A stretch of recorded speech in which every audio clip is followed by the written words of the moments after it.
Omagyanatimirandasya Gyananjana Shalakaya Chakshurmilitanjena Tasmai Shri Gurave Namaha. Dandavat pranams to the assembled honorable assembly. So we're continuing with our Bhagavad Gita discussion, Gaudiya Vaishnava Bhakti Yoga discussion, however you'd like to phrase it.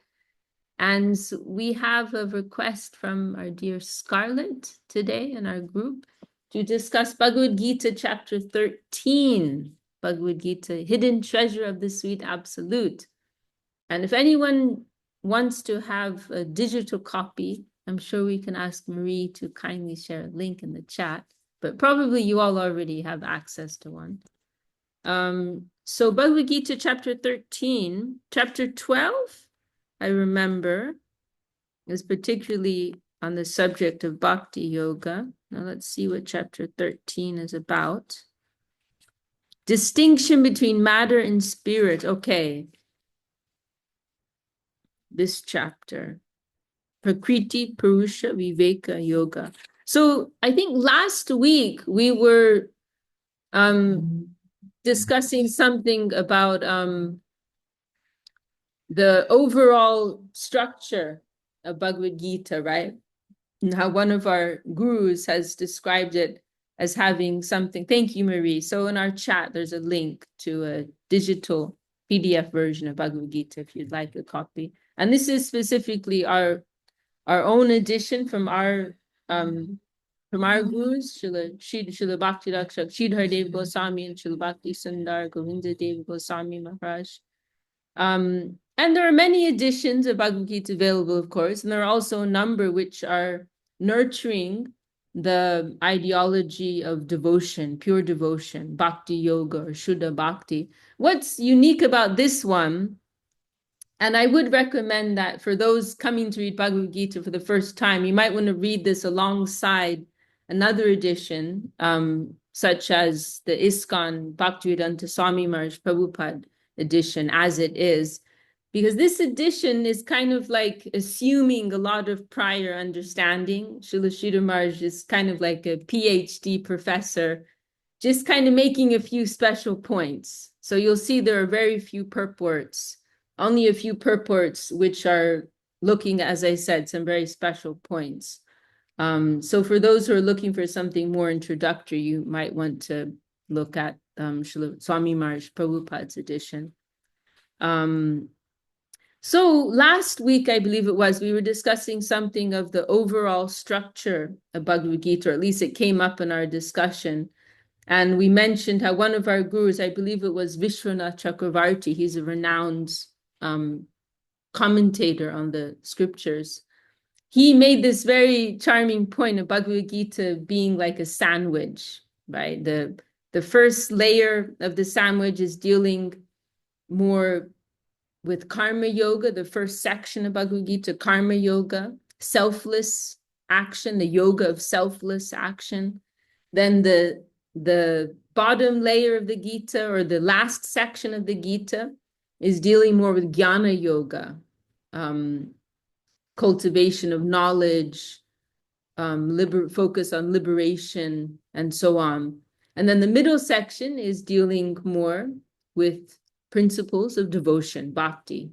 And then we also discussed how two chapters in particular, chapter 9 and chapter 12, they're focusing in exclusively on principles of pure devotion.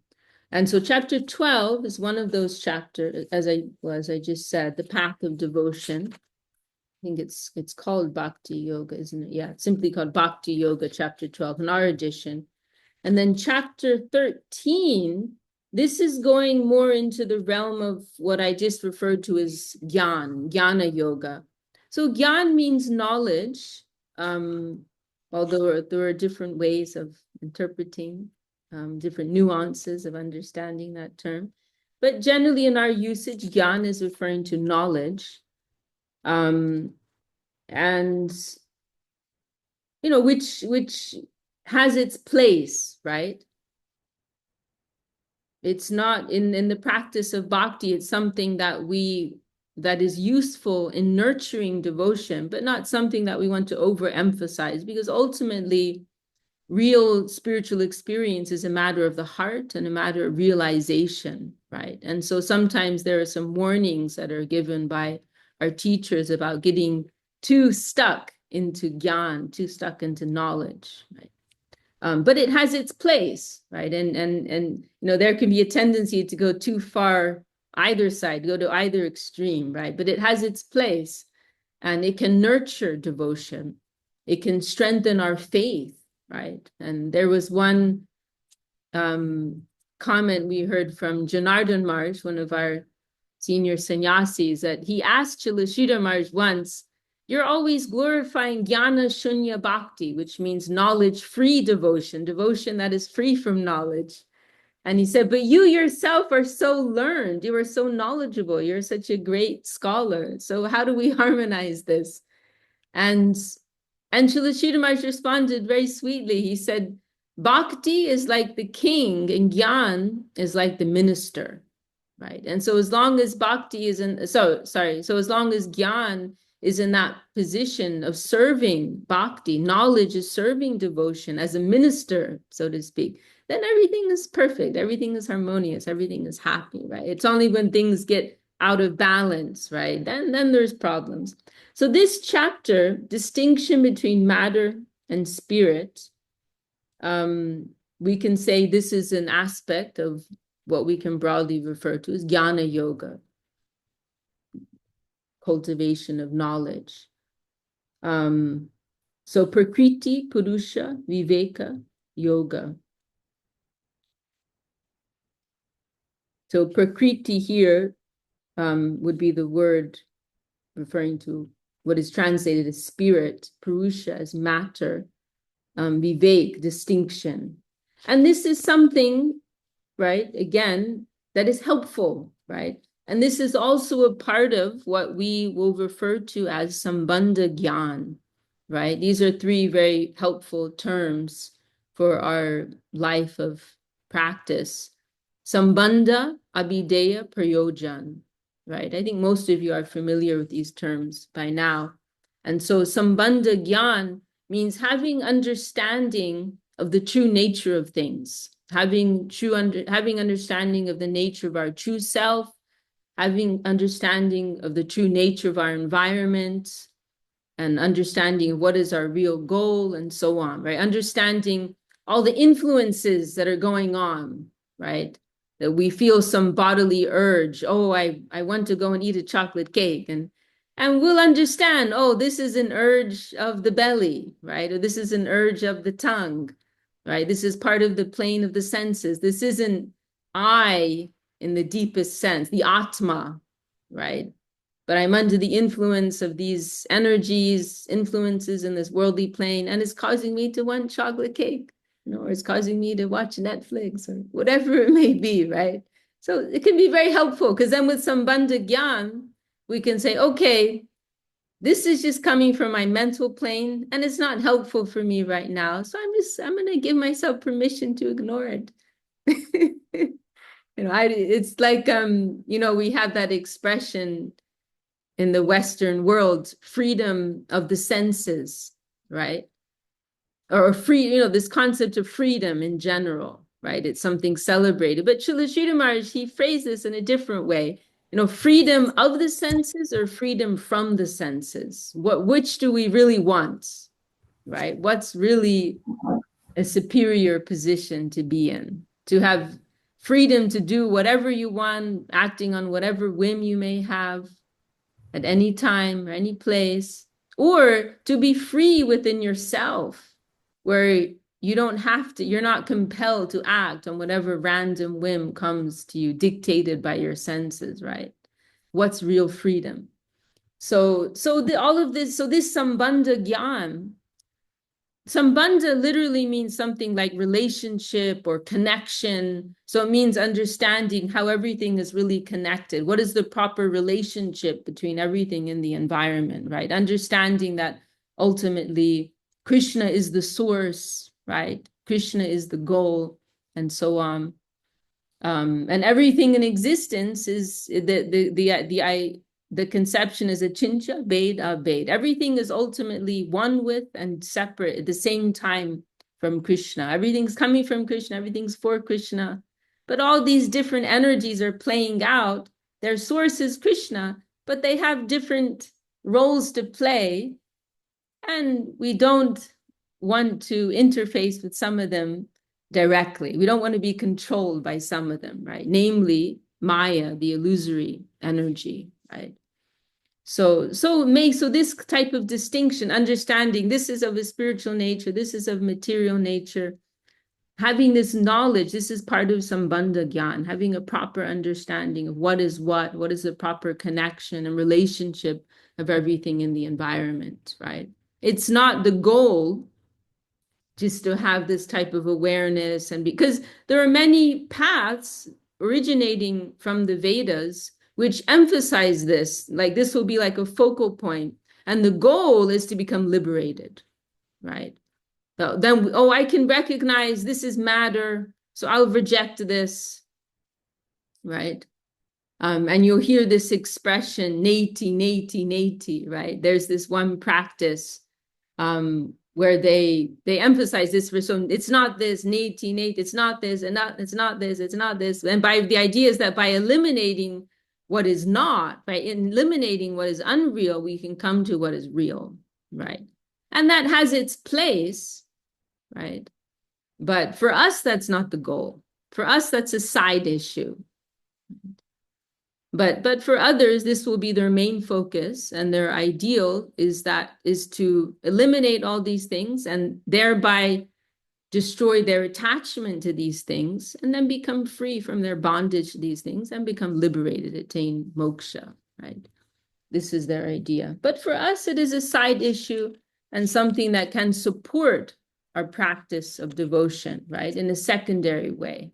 The direct practices are the positive practices like Harinam Sankirtan, the practices of Kirtan, chanting of the holy names. Bhakti is always focusing on the positive, right? So the cultivation of devotion and attachment to the Lord, to the saints, right? To the devotional practices, this is what is emphasized in Bhakti. Sadhu Sangha, association with saintly Vaishnavas, Vaishnava Seva, the rendering of service, offering ourselves, right, unto the will, the higher will of the saintly devotees of Krishna. These are all the things that are emphasized.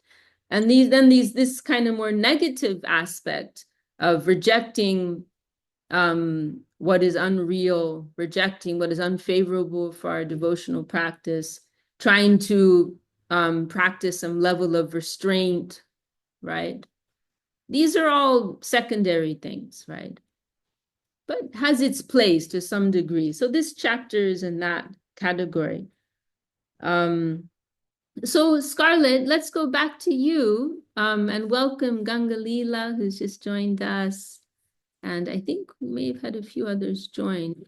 Welcome. Ananda Sarupini also joined us from UK. Very happy you could make it.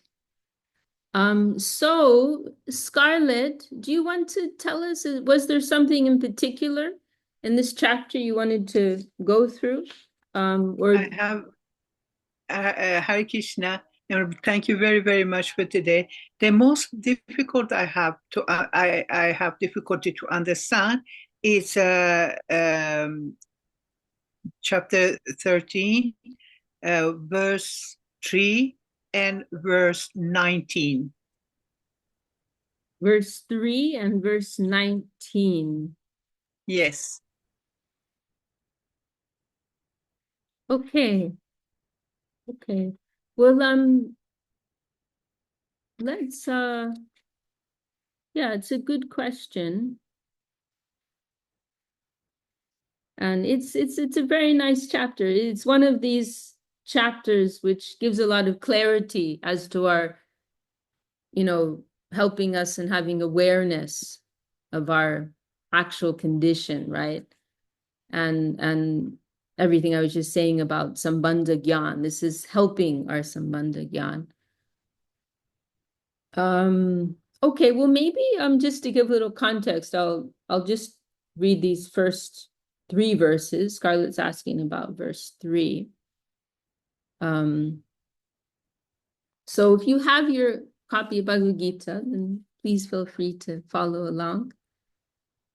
So chapter 3, chapter 13, Srimad Bhagavad Gita. Arjuna Uvacha, Prakritim Purusham Chaiva, Kshetram Kshetragyameva cha, Etadveditam Ichami, Jnanam Geyam cha Keshava, Sri Bhagavan Uvacha, Idam Shariram Kunteya, Kshetramitya Vidiyate, Etadyo Vetitam Prahu, Kshetragya iti Tadvida, Kshetragyam chapimam vidhi sarvakshetreshu bharata kshetragyayo jnanam yata jnanam matam mama.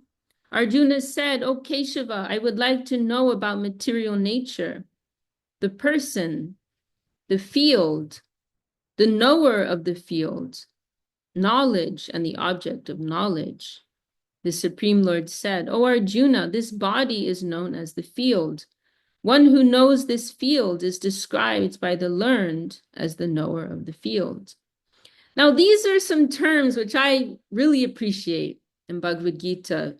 These terms, the field and the knower of the field, which in Sanskrit are kshetra and kshetragya, right? Very helpful. And there are some similar terms used earlier in Bhagavad Gita. Deho and dehi, right? Means deha or deho is referring to the body, and dehi, the person inside of the body. Very helpful, right? It helps to make this distinction, right? Help us in bringing about this clarity, right? There's who is I, the true self, and this encasement that I'm in at present, right? And here the terms are kshetra and kshetragya, right? So similar to the terms used earlier. So the field is referring to the body and all the plane of the body, the mind, all these different layers, coverings over the soul, right? And then there's the knower of it's, and this word field is I like that word because it kind of just brings to light the nature of this. Like there's like this playing field where all these things are playing out, right? And there's like a whole football game going on, and then there's the people watching, right? So the field of all of our material likes, dislikes, lust, anger, greed, and so on. This is all these things that play out within the realm of our ahankar, our ego. That is like the field. And then kshetragya means the knower of that field. That's the soul. That's the true me, who's just watching, like watching a football game that's playing out in front of them, or us, or me. So translation of verse 3, O Bharat, you should also know me as the knower of all fields. This knowledge of the field and of the knower of the field is true knowledge, in my opinion. And I'm going to I'll go to verse 6, 7. I just to broaden our discussion here, we'll have a little discussion before we get right to what Scarlett's actually asking. So I'm going to go to verses 6 and 7. The 5, which is describing what is this field. The 5 primary elements of ether, air, fire, water, and earth, ego, intelligence, and the unmanifest material nature, the 10 senses, the mind, and the 5 objects of the senses, likes, dislikes, happiness, unhappiness, the aggregate, consciousness, and determination. All these are summarily known as the fields and its transformations. And let's see. And then the next few verses are describing what is real, what is true knowledge.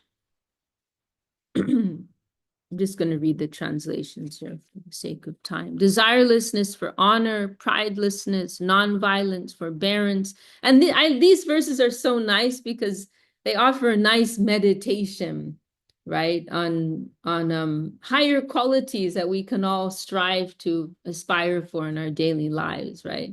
This could be like a, like a poster on our wall. Before we start our day, we meditate on this, right?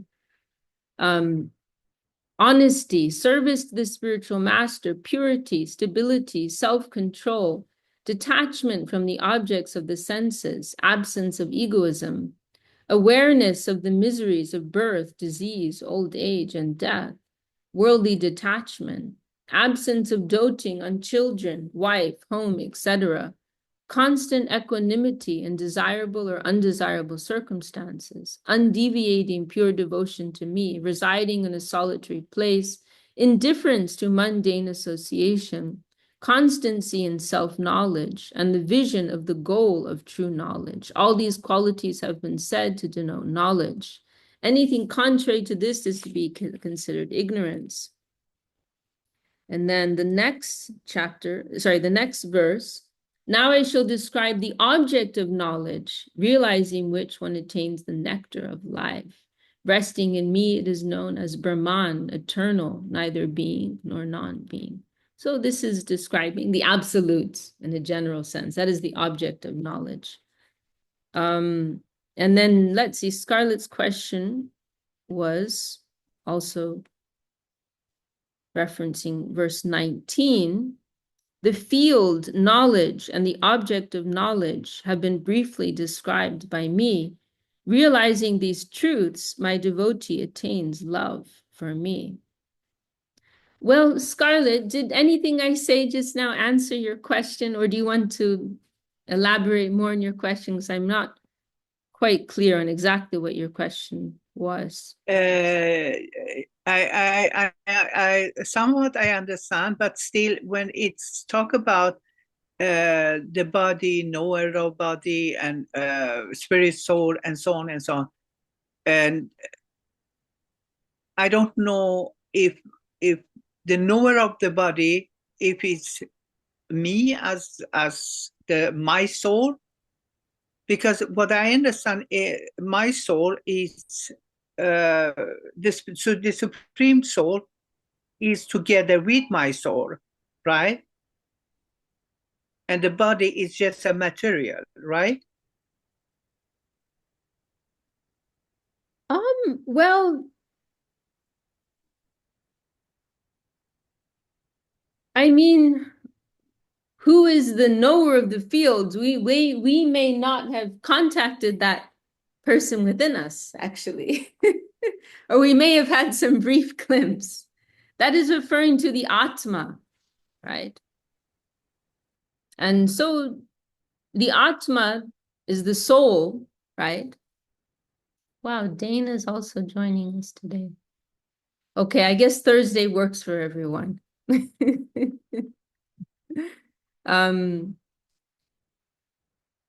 So it's like I have heard this this explanation, like the two birds on the tree, one bird eating, taking the fruit and eating, the other bird sitting and just looking, doesn't do anything. I have heard this example, and then I get understanding that the bird that doesn't do anything is a supreme lord. Is that soul, and then the bird which taking the fruit is my soul, or the soul that act in my body, or I don't know how to say it, but anyway, you know what I mean. Well, it's very confusing for me to understand, really. That example which you mentioned, that's in the Upanishads, and it's specifically describing the relationship between the Atma and Paramatma. So it's specifically describing the nature of Paramatma, right? That, remember, the Lord, he has different manifestations, right? Once we come into a more refined understanding of what is divinity, the universe, God, and so on, then the Vedas explain there are these different aspects of the divine, right? And so there's Brahman, which we just heard mentioned here in Bhagavad Gita. Brahman is that all-encompassing, formless expression of divine consciousness, right? Within which everything is floating, within which everything is contained, and from which everything comes from in this world also. It is the source from which everything also returns to upon the universal devastation. That is the Brahman. Second aspect, Paramatma, is this feature which has form, which is very tiny, which is penetrating every atom in existence, which is maintaining the life force of every living entity.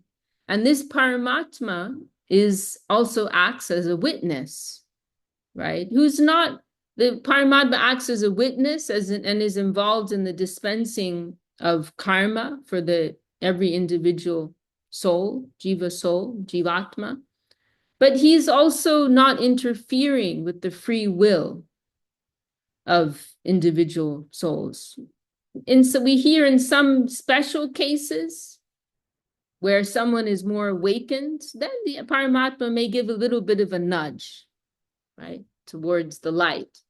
But generally, Paramatma is just like a witness, because the Lord doesn't want to interfere with anyone's free will. And Srila Sridhar Maharaj also described the Paramatma as some element of sorrow, sadness, right? Observing the souls acting against their true nature and harming their own selves by their activity in this worldly plane, right? But anyhow, that example which you mentioned, it's specifically referring to the Paramatma feature of the Lord, who's just observing. And so that analogy is given: two birds sitting on the branch of a tree. One's busy eating the fruits, and the other's just watching like a witness, right? So that's specifically referring to the nature Paramatma. Here we're discussing, well, two things. We're discussing the distinction between everything going on within our body, mind, ego, the distinction between all of that, which is referred to collectively as the field, etc., and then who is the knower of that field. And that means the Atma, right? That means the true self, right? However, and it's mentioned here, that knower of the field can also refer to the Lord. That can also refer to Paramatma. That can, he is also aware of that. He's also a knower of that. In that verse 3, maybe this is the point of confusion that you're speaking of, because in this verse 3 that you brought up, Krishna is saying that here, I am also the knower of all fields. Sarva kshetreshu, all fields, I am the knower. Kshetra gyam chapi mam vidhi, sarva kshetreshu bharata. So Krishna is also the knower of all fields, right? But he's not limited to that. He's a lot more than that. And I would say more helpful in this discussion is to focus more on ourselves as a knower of the field, right? It gets very confusing, I know. And another thing is that the whole approach of the Vedas is very broad, and because they're leaving room for people to approach at their own pace, to make progress at their own pace. And so it's confusing. Kshetragya is referring to the Lord. He's the knower of the field, but it's also referring to us, the Atma, the pure self. This is also the knower of the field, right? The word Atma, sometimes in the scriptures, generally we think of Atma as referring to the individual soul, but sometimes Atma means God. Sometimes Atma means Krishna, right? Sometimes Vishnu means Krishna. So you have to really pay attention, stay on your toes to to understand what's a more refined understanding, connotation, right, in these verses. So I wouldn't worry too much. Krishna's just mentioning, I'm also the knower of all fields. I would say that at first glance, I would say that's a side point. What's more significant here is the name the name of the chapter tells you everything. Distinction between matter and spirit. That's the main point here. And that we want to understand that all this activity going on in the plane of our ego, the field, that's separate from the true self, right? Who is the true self? The true self, the knower of the field, is like that moonlight playing out behind the clouds at night, right? So we're not quite seeing that, we're not seeing the direct moon, but we're seeing how it's illuminating and activating the clouds. Bimal Prabhu, thanks for joining. Have a very good day. Stay safe out there. Dandavat. So yes, that the main point here is that we want to make this distinction that, that we are not those clouds. We are that light behind the clouds. Although we cannot see that light directly right now, we know it's there. And only by that light can we have experience of those clouds right now. Is that helpful at all, Scarlett? Yes, thank you. Thank you very much. Yes, thank you. Oh, I'm glad that was helpful. And yes, I know it is confusing. It is confusing. For sure. But it's very nice that you brought this up.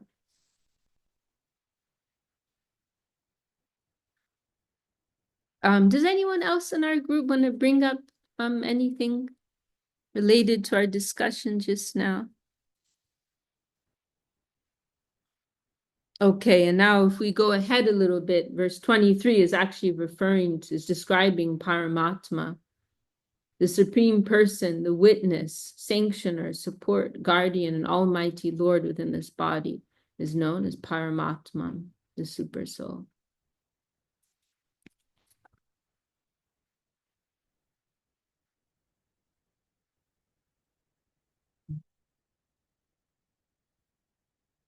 Anything from any of our group today?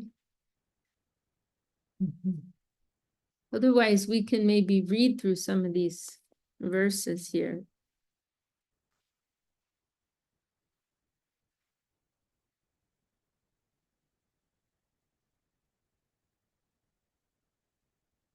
Yeah, I mean, it's an interesting discussion, right? This concept, right, to pick up on what Scarlett was bringing up, right, this confusion about who is the knower of the field, right? Because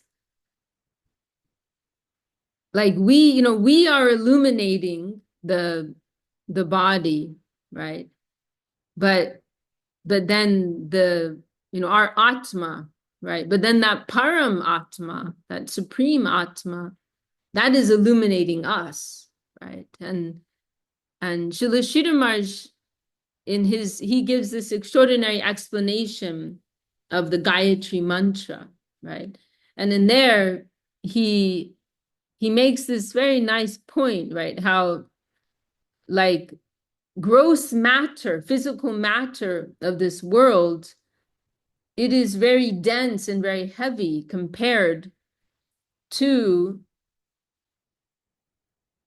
our soul, right? Our Atma, our soul is very subtle, very fine, spiritual material it is composed of. And this world of matter, Jada Shakti, the Sanskrit term, it is heavy and dense, right, compared to that.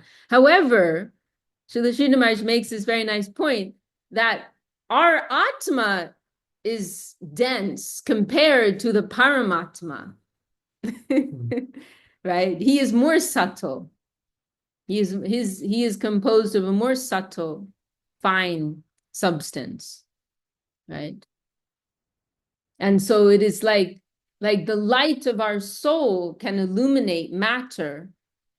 However, the light of the divine, of our divine source, of Sri Krishna, Bhagavan, that light can illuminate. He is the supreme illuminary, right? And there's one very nice expression, I forget, but it's in the Upanishads, I think, Chaitanam, Chaitana, saying that like he, amongst all conscious beings, he is the supreme consciousness, right?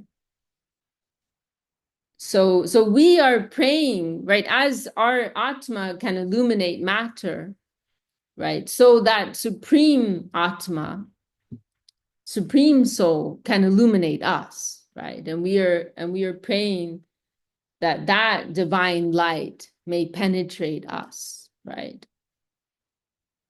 And this is also the difference between bhakti yoga and other general yoga practices, right? Because they're focusing more, and you could say from one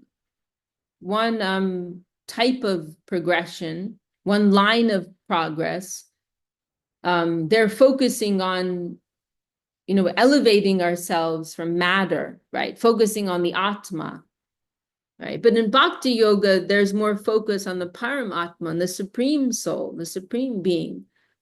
And by doing that, our Atma is automatically purified.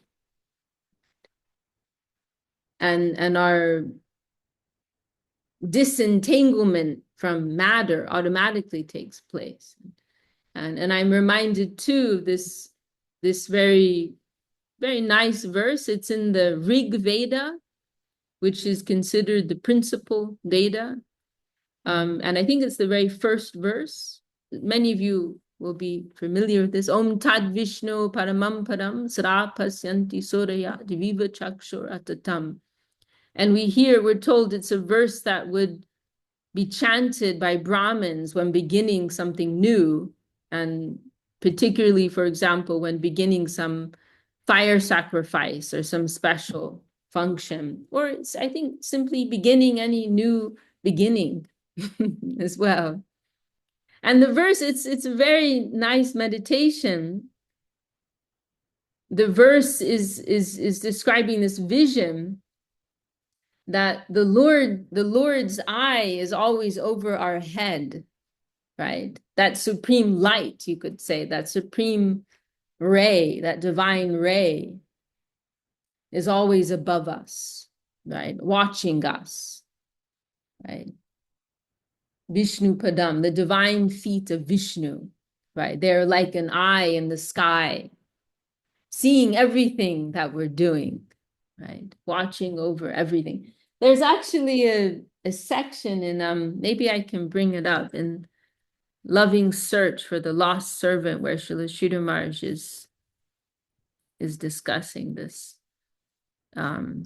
this verse. It's so beautiful. And he speaks of how like by meditating, by living in awareness of that divine light, that divine eye, it can act like this X-ray that can penetrate us and purify the whole disease of material existence. Let me see if I can bring it up.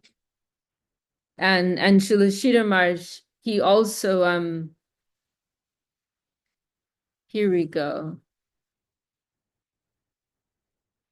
And Srila Sridhar Maharaj, another point he makes here also is how when we're living in that type of awareness, then we can never do anything wrong, right? There, on one level, there's this like, it's like we're inviting this divine purifying ray into our lives to protect us, guide us, purify us, and so on. But also Srila Sridhar Maharaj mentions that it can act to what's the word? As a regulating, it can act as a regulating element, in the sense that if we always remember someone's watching us, we won't do anything wrong, right? Just like if there's a CCTV, we know there's a CCTV camera over us, you know, we'll be less likely to do anything that we shouldn't be doing, right? Let me think. Here we go. Let me see here. There's this very beautiful, just working out this whole Mac thing.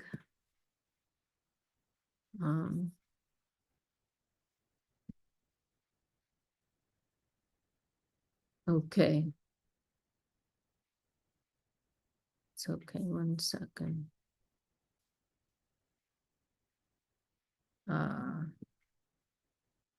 Loving Search for the Lost Servant. Highly recommended book for anyone who hasn't read it. I'll share a link in our chat, actually. Be in a little bit. Let me find this quote.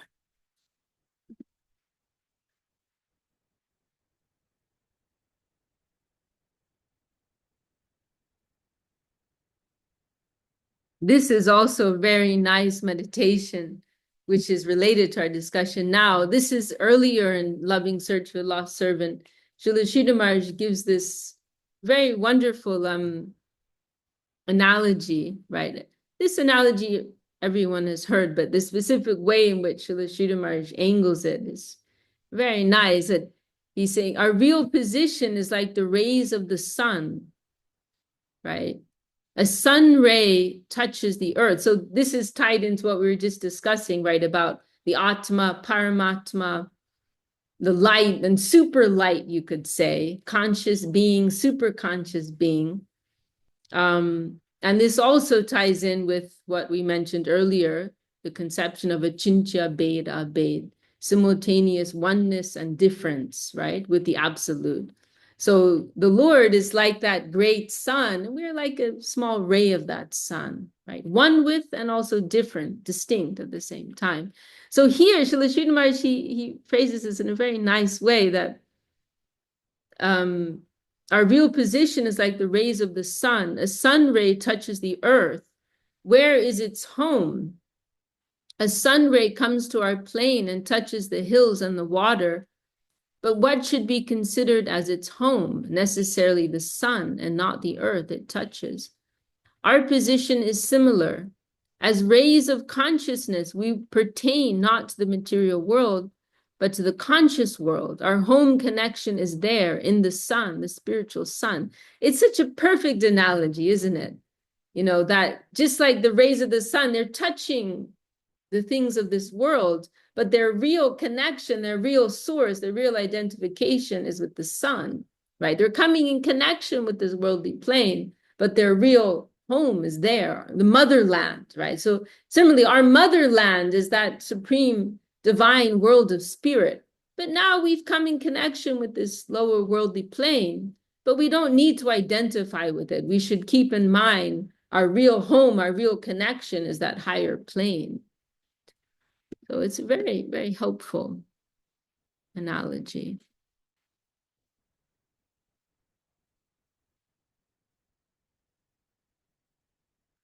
Let me see here. Yeah, here he's just. Oh, here it is. This is very nice. If you always remember, Srila Sridhar Maharaj is discussing this verse here.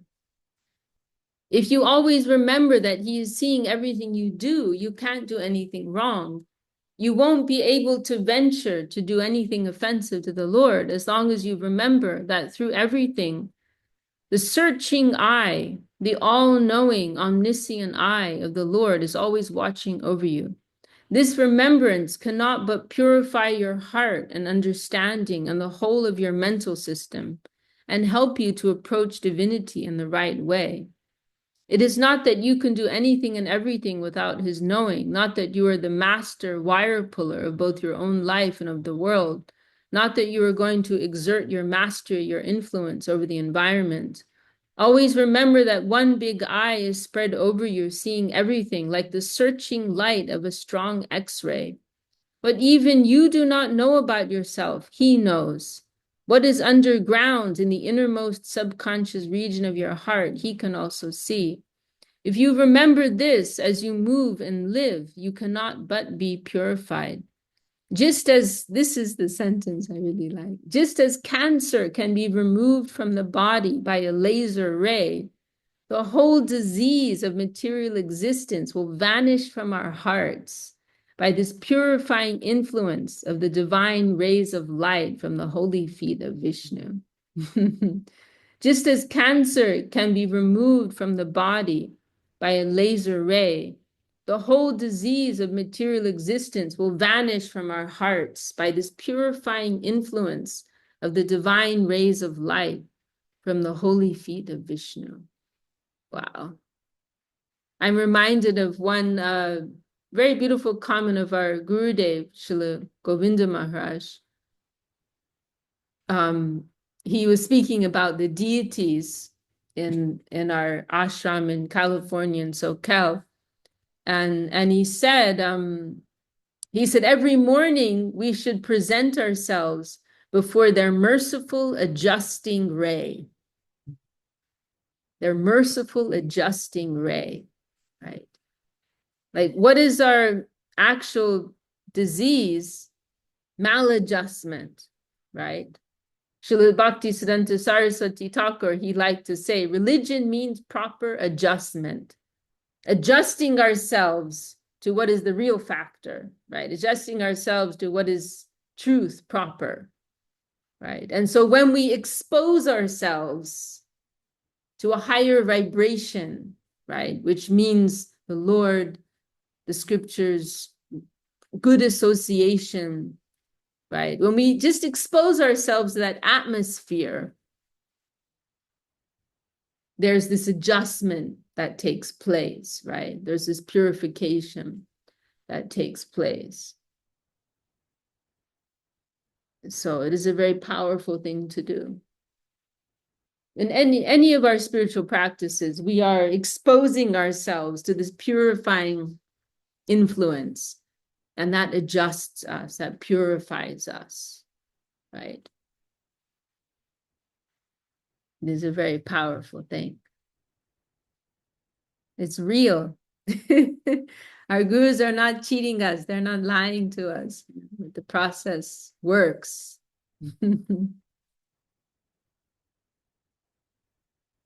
Well, thank you for bringing up this very nice topic, Scarlett. And we're just about coming to the end of our hour. Does anyone want to bring up a comment or question before we close for today? So happy to have all of your good association. It's keeping us alive.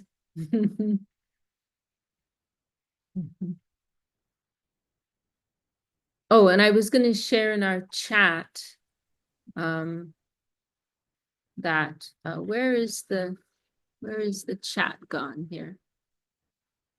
I'll share the link for Loving Search. Very beautiful book. Ash got it. What did you say? Ash got it. Ash already posted the link. They already posted. Okay, wonderful, wonderful. Thank you so much. So, oh, this is a nice comment from Marie here. If you encounter blisters, remember it's just the result of your soul's radiation treatment. That's a good one. That's a good one. Very nice. Yeah, I mean, it's a very good point, right? Going through treatment for a serious disease like cancer, it's not going to be a walk in the park, right? And so becoming purified of disease, of material existence, it's not going to be so easy. There's going to be at least some blisters. Dana, so happy you could make it. Welcome.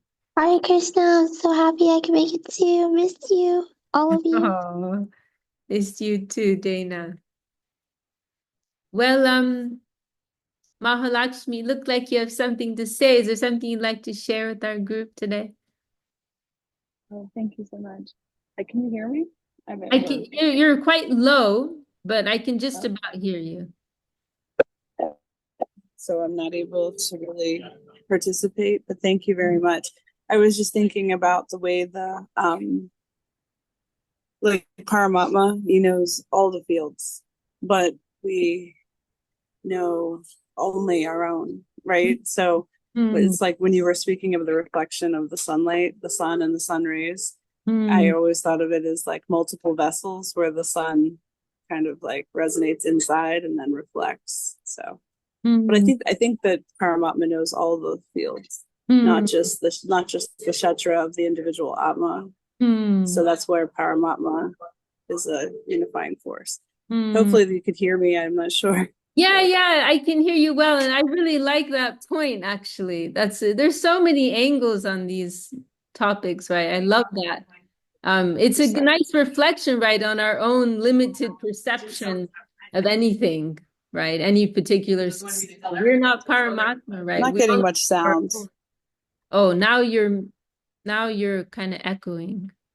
You can't hear me, huh? Could you repeat what you just said? Sorry. Oh, I was just saying how I loved your point. It's a very nice reflection, to consider our own limited perception of any given circumstance, right? Paramatma, as you said, has perception of all the fields, but we only have perception of our own, right? We only have some, and that's also going to be somewhat distorted, right? We don't even know our own field. We don't even know our own situation. We don't even have proper clarity on that, right? So it can be helpful, right? I mean, I was just reflecting today how, we get frustrated with people and situations, but 50% of the time or 90% of the time is just because of a lack of perception, right? We're seeing what someone's not doing and we're not thinking of what they are doing, right? We're seeing about someone's dysfunctional behavior, but we're not considering why they're behaving in that way, right? And we're just seeing through the lens of our own so-called awareness of our field, right? So that is a very helpful meditation to consider, right? Paramatma has that clarity, but we don't. So it's very humbling in a very healthy way. Very nice point, Mahalakshmi. Dhanavat Vishaka, may I say something? Oh, Axel, please. So Wait, before you speak, Axel, I just want to add on to what we were just saying. Also, it's a nice meditation when we're trying to appreciate the potential, right, of others, right? That to try and overlook their shortcomings because we want to think about what they can become, which we don't know, but Paramatma knows, the Lord knows, right? So that's another consideration. Okay, Axel, please. We'd love to hear from you always. This whole discussion, it reminds me of the beginning of Bhagavad Gita, of when Arjuna asked Krishna to drive the chariot towards the opposite army, and when he says, "Just behold, Partha, all the Kurus assembled here," and within that verse, Prabhupada mentions how, as a Paramatma, he was aware of what was in the mind of Arjuna. And so he brings him, he drives the chariot towards the army, and he lets Arjuna see who's on the other side. And Arjuna can see all his friends and relatives and his grandfathers and his masters. And that moment, Arjuna started to tremble and he dropped his bow. And in that moment, he was in complete despair. And that gave Krishna the moment to speak the Bhagavad Gita. And he knew that Arjuna was going to be surrendered in that moment. And it reminds me of how he's actually the friend of us eternally, and he knows what is going on. And when we're in that negative position, it gives him the opportunity as a Paramatma to illuminate our hearts. And as the supreme illuminator, he has set up this whole situation for us to be illumined by his words in the battle of Kurukshetra. So that's just what it reminded me of, the discussion as the Paramatma, and also how Arjuna was quivering and trembling, and he had this bodily relationship with everyone that was in the battlefield, and how he didn't want to fight against them because of his false perception, and it gave Krishna the opportunity to give him an understanding of the field, as we were explaining earlier, of what's really going on, and how we're not these bodies, and there's actually, something else to be known other than these bodily relations.